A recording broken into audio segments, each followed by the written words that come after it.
And hello everybody, welcome back to the channel guys, I hope you're all well. Before we do get into today's video, as always, please do smash that like button and subscribe to the channel for daily Liverpool content. Guys, in today's video, of course, we're going to be discussing the deal that Liverpool have agreed, first and foremost, an exciting one. And then secondly, we're going to be going through a bit of a Fabio Carvallo update. His sort of situation has been well documented at RB Leipzig, not really gone to plan as such. And also to discuss the upcoming game, of course, at the weekend, taking on Fulham in the Premier League, another must-win game for the Reds. And as I say, we're in a good place. We are in a good place, but this is the moment now where we really need to carry on this sort of winning momentum, get ourselves through this sort of festive period. And as I said, hopefully, I'm going to keep one eye on the Spurs game a bit later between Manchester City. Hopefully, they can do us a job and take some points off Manchester City, and then hopefully Arsenal can also drop points. Also, we win our game, and we sit pretty at the top of the table and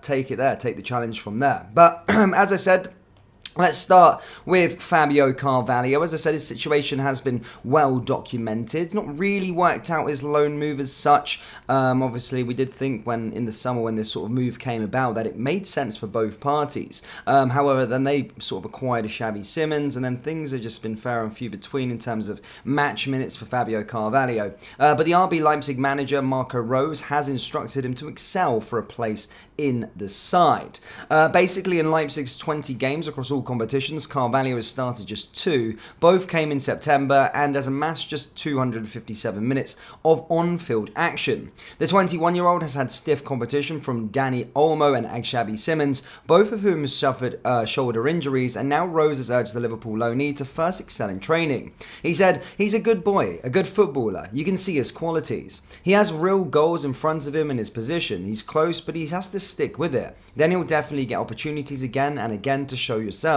He is broadening our squad and has been getting more playing time in the last few games. He has to use this to expel in training too."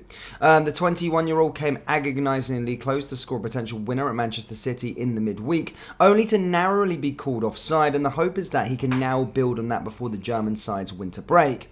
You sense, though, from Rose's words that there are zero guarantees, and Liverpool will be watching their final 5 games of the year closely before they reassess the situation. It would not be surprising to see talks taking place between Liverpool and Leipzig over terminating the loan if the prospects do not look any brighter for the second half of the season. Of the 27 players used by Klopp this season, only 6 have less minutes than Carvalho, that's 257, and all of them are members of the club's academy. So yeah, maybe one just to watch on there with regards to it, as I just basically stated. There has been more minutes available for our sort of academy players, and Fabio probably would have played far more minutes in a Liverpool jersey so far this season rather than RB Leipzig if he had stayed. However, we just need to get that right. You don't want to waste a year of a player's development. I do think he has a bright future, but as I say, game time is a needs must for Fabio indeed. Now in other news, guys, as I stated, Liverpool have agreed a deal, that is that Conor Bradley has put pen to paper on a new contract at Liverpool, keeping the youngster at the club long term as he vies to establish himself in Jurgen Klopp's first team. Bradley has been at the club since 2019 and has been made significant strides in this year since, first establishing himself with the academy and then with Bolton on loan last season. The Northern Ireland international has featured predominantly at right back for the club, but he was deployed slightly further up the pitch in League One last season where he thrived.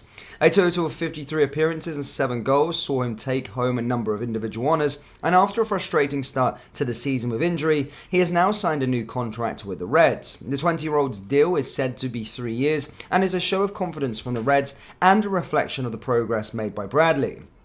The young defender was a part of Klopp's initial pre-season squad what travelled to Germany, but this summer was cut short due to a stress fracture in his back. Bradley was sidelined for 4 months for what were termed a frustrating injury that was hard to tackle, but he made his long-awaited return off of the bench against Lask. Klopp has name-checked Bradley on a number of occasions, and after his return from injury, the manager said, "A real prospect for us. We really can count on him. It's a pure joy to see Conor back in training. He had a top pre-season with us, then all of a sudden he was out for a long time. Good to have him back." Bradley is eager to seize the opportunity now ahead of him, saying, "I just want to help the team as much as I can, and I just need to try and stay as available as much as I can. There's loads of games coming up, so hopefully there'll be plenty of chances." There is a role to fight for, and after learning the ropes of the new hybrid right-back position in the summer, Bradley would take it up a notch in the coming weeks and months. Always great to see young players get their chance at this football club. We have a really good knack for bringing academy players through, so congratulations to Conor Bradley on signing a long-term contract with the football club. Again, it's great to see. Hopefully he can kick on from there. And hopefully more game time will be on the horizon for the player. So yeah, very, very exciting indeed. Now, next up for Liverpool, of course, as we stated before, is against Fulham in the Premier League. Another Sunday kickoff at Anfield. Again, another situation where Fulham, they're having a mixed bag season so far. Of course, a bit Trafford-likey formation with regards to their recent form. They did win their first game back from the international break, beating Wolverhampton Wanderers 3-2. However, did lose to Aston Villa prior to that and lost to Manchester United prior to that, with their other win coming from an EFL Cup match against Ipswich Town.